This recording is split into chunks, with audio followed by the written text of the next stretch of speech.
የተባበሩት አረብ ኤሚሬቶች የአፍሪካ ቀንድ ተጽዕኖ።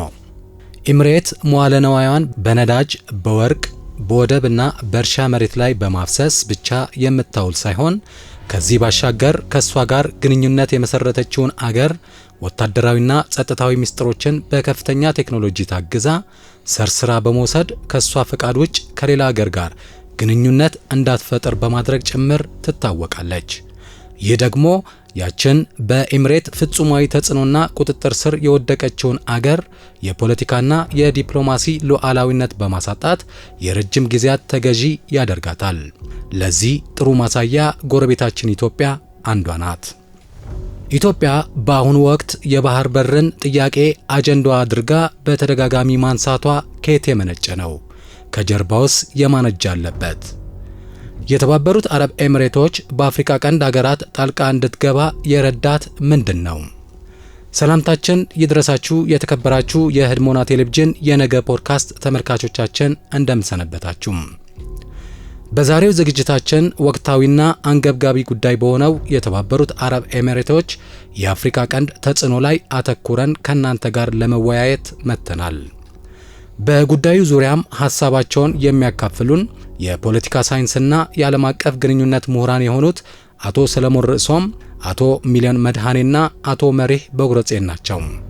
እስከ ዝግጅታችን ፍጻሜም ከኛ ጋር በጋራ እንድትቆዩ በክብር እንጋብዛለን።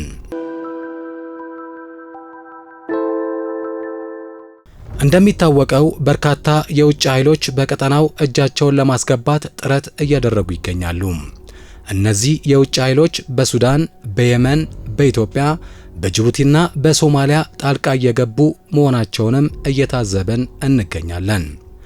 ከነዚህ ኃይሎች ውስጥ አንዷ የተባበሩት አረብ ኤሚሬቶች ነች። የሀገሪቱ ታሪካዊ አመጣጥ፣ የውጭ ፖሊሲዋና በቀጠናችን ያላት ተጽዕኖ ምን ያህል መሆኑን ለመዳሰስ እንሞክራለን። ኤሚሬት የሚለው ቃል ግዛት ማለት ሲሆን የተባበሩት አረብ ኤሚሬቶች የሰባት ግዛቶች ህብረት ማለትም አቡዳቢ፣ ዱባይ፣ ኦጅማን፣ ሻርጃ፣ አራስ አልሄማ፣ ኦማል ኬሜንና ፉጀራን ያቀፈ ነው። ሀገሪቱ የነዳጅ አምራች ሀገራት ማህበር በሆነው ኦፔክ አባል ሀገር ስትሆን ድፍድፍ ነዳጅ በማቅረብም 7ኛ ደረጃ ላይ ተቀምጣለች።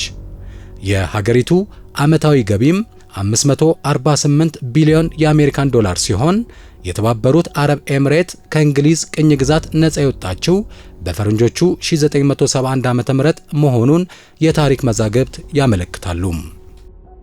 ሀገሪቱ እስካሁን ድረስ በ3 መሪዎች የተመራች ሲሆን የተባበሩት አረብ ኤሚሬቶች እንደ ሀገር በሁለት እግሯ እንድትቆምና የበለጸገች ሀገር እንድትሆን ከፍተኛ ሚና የተጫወቱት የሀገሪቱ የመጀመሪያ መሪ የሆኑት ሼክ ዛይድ ቢን ሱልጣንና የወቅቱ ልጃቸው መሐመድ ቢን ዛይድ ናቸው።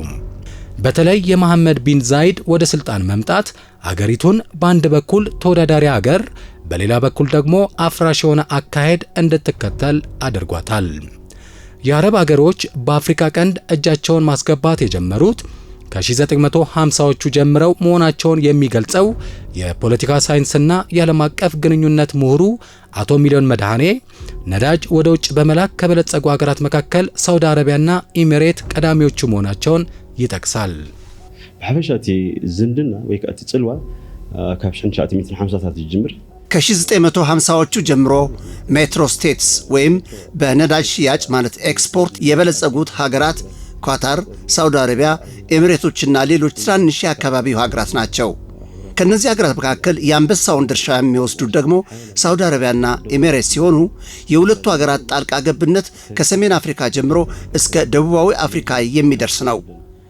በተለይ ደግሞ በሰሜን አፍሪካ በሊቢያና ቱኒዚያ ብቻ የነበራትን ወዳጅነት ወደ አፍሪካ ቀንድ ሀገራት በማስፋት ከሱዳንና ከኤርትራ ጋር ግንኙነታቸውን ለማጠናከር ሞክረዋል። ከፈረንጆቹ 2000 ዓ.ም ጀምሮም የሁለቱ ሀገራት ተጽዕኖ በከፍተኛ ሁኔታ እያደገ ነው የመጣው። በተለይ ኤሚሬት በቀጠናው ቀጥተኛ ጫናዋን ማሳረፍ የጀመረችው ከአረቡ ጸደይ ማለትም ከህዝባዊ መነሳሳት በኋላ ነው። የተባበሩት አረብ ኤሚሬቶች የመጀመሪያ መሪ የሆኑት ሼክ ዛይድ ቢን ሱልጣን ሀገራቸው በኢኮኖሚና በወታደራዊ አቅሟ ራሷን በመቻል በመካከለኛው ምስራቅ ከፍተኛና ግንባር ቀደም ሚና ለመጫወት የሚያስችላትን ስትራቴጂ በመንደፍ በአጭር ጊዜ ውስጥ ተጽዕኖዋ ከፍ እንዲል አስችለዋታል። የወቅቱ የሀገሪቱ መሪ ሼክ መሐመድ ቢን ዛይድ ወጣት ወንዶችና ሴቶችን ወደ ብሔራዊ ውትድርና እንዲመለመሉ በማድረግ ሀገሪቱ ብቃት ያለው ወታደራዊ ኃይል እንዲኖራትና በቀጠናው ኃያል ሆና እንድትወጣም አስችለዋታል። በፈረንጆቹ 2019 ዓ.ም በተከሰተው የኮሮና ቫይረስ ወረርሽኝ ምክንያት የዓለማችን ኢኮኖሚ በተዳከመበት ወቅትም በተለያዩ ሀገራት ዘርፈ ብዙ ሴክተሮች ላይ መዋለ ንዋያን በማፍሰስ ገቢዋን በነዳጅ ሽያጭ ላይ ብቻ ከማድረግ ለመላቀቅ ችላለች። በዚህን ወቅት የአሜሪካ ከቀጠናው ጠቅልላ መውጣትም ለሀገሪቱ ሰፊ ዕድል ከፍቶላታል። በአሁኑ ወቅት በንግድ በወደብ አገልግሎትና የወርቅ ንግድ ማዕከል በመሆን በሶስቱ ትላልቅ ዘርፎች የምትታወቀው የተባበሩት አረብ ኤምሬት በእነዚህ ዘርፎች ሳትታጠር በጸጥታውና በኢንቨስትመንቱም በርካታ ስራዎችን እየሰራች መሆኗን የፖለቲካ ሳይንስና የዓለም አቀፍ ግንኙነት ምሁሩ አቶ መሪህ በቁረጼን ይናገራል። ዱባይ ከም ርዕሰ ማእከል ናይ ፋይናንሻል ሀብ ወይ ድማ ናይ ዱባይ በአሁኑ ጊዜ የንግድ ቀጠና ስትሆን አቡዳቢ በንግዱ ዱባይን እየተወዳደረቻት ትገኛለች። የኤምሬትን አካሄድ ጥሩ አቅጣጫ እንዲይዝ ያደረገው በ2021 ዓ.ም የሀገሪቱ 50ኛ ዓመት የምስረታ በዓል ላይ ለ50 ዓመታት የሚዘልቅ እቅድ የያዘ ዶክመንት በማውጣቷ ነው። እቅዱም ኢኮኖሚን፣ ግብርናን፣ የኃይል አቅርቦትን፣ ንግድና የመሰረተ ልማትን ማዕከል ያደረገ ነው። አሜሪካ በሁለተኛው የዓለም ጦርነት የምድራችን ሀያል ሀገር በሆነችበት ወቅት የኢኮኖሚዋን ኃይል ወደ ፖለቲካዊ፣ ወታደራዊ፣ ጸጥታዊና ዲፕሎማሲያዊ ኃይል በመቀየር በአውሮፓ ኢንቨስት ማድረግ እንደጀመረችው ሁሉ በተመሳሳይም የተባበሩት አረብ ኤምሬት ይህን እየተከተለች መሆኑ ይገለጻል። በሁለቱ ትላልቅ ኩባንያዎቿ በዲፒ ወርልድ እና ኤዲፒ ቡድን አማካኝነትም ወደ አፍሪካ ሀገራት ጣልቃ መግባቷን አቶ መሪህ ይገልጻል። ተወዳዳሪነቷ በመካከለኛው ምስራቅ ሳይታጠር በመላው አፍሪካም በኢኮኖሚ ብቻ ሳይሆን በወታደራዊ፣ በዲፕሎማሲ፣ በጸጥታ ጉዳዮች ላይ እጆቿን ማስገባት ጀምራለች። የመጀመሪያው የተሰማራችው ጉዳይም የወደብ መሰረተ ልማት ላይ ነው። በዲፒ ወርልድ እና በኤዲፒ ቡድን በተባሉ ትላልቅ ኩባንያዎቿ አማካይነት ከሀገሪቱ ጋር እስከ 30 ዓመት የሚደርስ የረጅም ጊዜ ውል በመፈራረም የአፍሪካ ወደቦችን መቆጣጠር ችላለች። ሀገሪቱ ኢኮኖሚዋንና ኢንቨስትመንቷን ለመጠበቅ ስትልም ከበርካታ የአፍሪካ ሀገራት ጋር ወታደራዊ ስምምነቶችን በመፈራረም ወታደራዊ ስልጠናዎችን በመስጠትና ወታደራዊ ሰፈሮችን በማቋቋም የጸጥታ ዘርፉ ላይ ጣልቃ ለመግባት አመቺ ሁኔታ ፈጥሮላታል። በስምምነቱ መሰረት ወታደራዊ ስልጠናዎችን ከሰጠቻቸው ሀገራት መካከል ኢትዮጵያ አንዷ ስትሆን የአብይ አህመድን ሪፐብሊካን ጋርድ ማሰልጠን እንዲሁም በሱዳን፣ በሶማሊያና በቻድ ውስጥ ወታደራዊ ሰፈሮችን ለማቋቋም ችላለች። ምንም እንኳን የተባበሩት አረብ ኤምሬት በቀጠናው የምታካሄደው ጣልቃ ገብነት ሽብርተኝነትንና ጽንፈኝነትን ለመከላከል መሆኑን ብትገልጽም ይህ ግን ሽፋን መሆኑን ነው በርካቶች የሚስማሙት። ሀገሪቱ በጂኦ ስትራቴጂም ዓላማዬ ብላ የተያያዘችው ጉዳይ ከቀይ ባህር ወደ ሜዲትራኒያን ባህርና ወደ ምዕራባዊ ህንድ የሚያስኬዱትን የንግድ ቀጠናዎችን ወደ ዱባይ በማምጣት በበላይነት መቆጣጠር ነው። ይህም በቀይ ባህር አካባቢ የሚገኙ ሀገራት ኢኮኖሚያቸው እንዲዳከምና በሷ ላይ ጥገኛ እንዲሆኑ በማድረግ ጥቅሞቿን የሚያጎላብቱላት የሁለትዮሽ ግንኙነትን እንድትፈጥር፣ ወደቦችን እንድትከራይና ወታደራዊ ካምፖችን እንድታቋቁም ያስችላታል።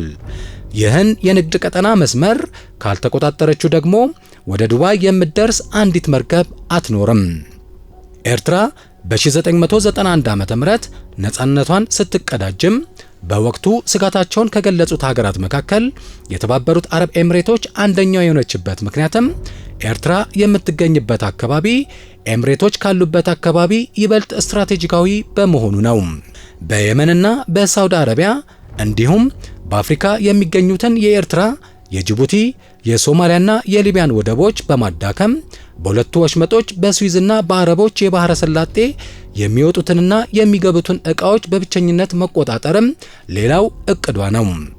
ይህን የተባበሩት አረብ ኤምሬቶች አካሄድ በስጋት የሚመለከቱት እንደ ግብጽና ሳውዲ አረቢያ ያሉ ሀገራት የሀገሪቱን ተጽዕኖ ለመቀነስ ሲሉ በ2019 ዓ.ም የቀይ ባህር ፎረም መስርተዋል።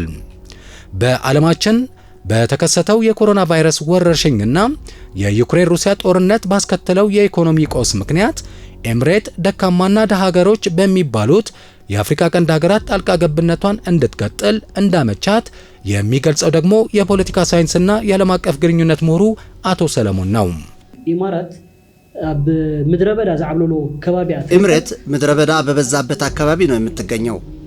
ለፍጆታ የሚውሉ ምግቦችና ለእርሻ የሚውሉ ንጥረ ነገሮችን ከውጭ ሀገራት በተለይ ደግሞ ከአፍሪካ ሀገራት ነው የምታስገባው። በመሆኑም በኢኮኖሚ ቀውሱ በኮሮና ቫይረስ ወረርሽኙና በዩክሬን ሩሲያ ጦርነቱ ምክንያት አዲስ ፖሊሲ መከተል ጀመረች። ይህ ፖሊሲዋ ነው አፍራሽ እየሆነ የመጣው።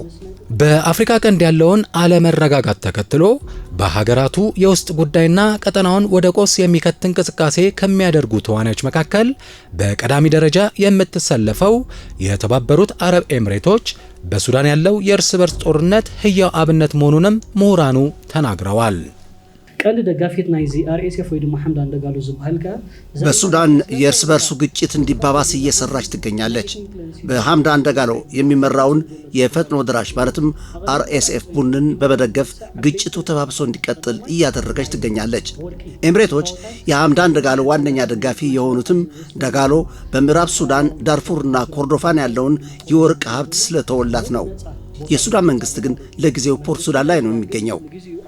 ይሄ የሱዳን ግጭት እየተባባሰ ባለበት ወቅትም ኢትዮጵያ የአሰብ ወደብ ባለቤትነት ጥያቄን እንድታነሳ ኤምሬት የልብ ልብ እየሰጠቻት መሆኑን ነው ምሁራኑ የሚጠቅሱት።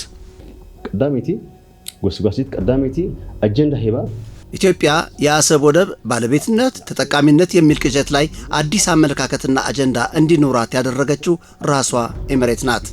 ኢትዮጵያ የባህር በር ያስፈልገኛል፣ ዘመናዊ የጦር መሳሪያ ታጥቅ ያለው በማለትም የምትሰነዝረው ማስፈራሪያ የኤምሬትን አጀንዳ ለማራመድ ካልሆነ በስተቀር የምታነሳው የአሰብ የይገባኛል የባለቤትነት ጥያቄ አይሳካም እንጂ በለስ ቢቀናትም ለኢትዮጵያ ጥቅም ሳይሆን ለኤምሬት መሆኑ ግልጽ ነው። በሶማሊያም ራሳቸውን ራስ ገዝ መሆናቸውን ካወጁት ፑንትላንድና ጁባላንድ ጋር ኢኮኖሚያዊና ወታደራዊ ስምምነቶችን በመፈራረም ሶማሊያ እንድትበታተን እየሰራች መሆኑን ነው እነዚሁ ኤርትራውያን ምሁራን የሚገልጹት። ከ2006 እስከ 2018 ዓ.ም የዶርሃለ ወደብን ለማስፋት ኤምሬቶች ከጅቡቲ መንግስት ጋር ስምምነት ቢፈጽሙም የኤምሬቱ ዲፒ ወርልድ ኩባንያ በሙስና በመዘፈቁ ከወደብ ስራው በመውጣት በጅቡቲ የውስጥ ጉዳይ ጣልቃ መግባት በመጀመሩ ስምምነቱ እንዲቋረጥ ተደርጓል። በአጠቃላይ በአፍሪካ ቀንድ በተለይ ደግሞ የኤርትራን ወደቦች በእጅ አዙር በኢትዮጵያ አማካኝነት በመቆጣጠር ወደፊት ወታደራዊ ሰፈሮችን የማቋቋም ህልም ሊኖራት እንደሚችል ነው እነዚሁ ምሁራን የሚስማሙት። ከኤርትራ በስተቀር በአብዛኛው የአፍሪካ ቀንድ ሀገሮች ጣልቃ እየገባች ቀጠናውን እያተራመሰች እንደምትገኝ የተመለከቱ አንዳንድ ወገኖችም አገሪቷን ቀውስ ቀስቃሽ የሚል ቅጽል ስም ለጥፈውላታል። እስከ 2019 ዓ.ም ድረስ የዘለቀው የኤርትራና የኤምሬቶች ዲፕሎማሲያዊ ግንኙነትም ሊቀጥል ያልቻለበት ምክንያት አገሪቱ ለማካሄድ በሞከረችው ጣልቃ ገብነት ሳቢያ ሲሆን በአገር ውስጥ ጉዳይ ጣልቃ ገብነትን በፍጹም የማይቀበለው የኤርትራ ፖሊሲ በወሰደው ጥንቃቄ የተሞላበት እርምጃ የጣልቃ ገብነት ስጋቱ ተቀርፎ ኤርትራ የተረጋጋች ሀገር ለመሆን አስችሏታል። የቀጠናው ህዝብ የኤምሬቶችን እያንዳንዱ እንቅስቃሴ በንቃት በመከታተልና ካለፈው ታሪክ ትምህርት በመውሰድ በሁለትዮሽ ግንኙነት በቀጠናችንና በአፍሪካ ካሉ የፖለቲካ ፓርቲዎች ጋር በጋራ በመስራት ጉዳያችንን በራሳችን መፍታት ይኖርብናል።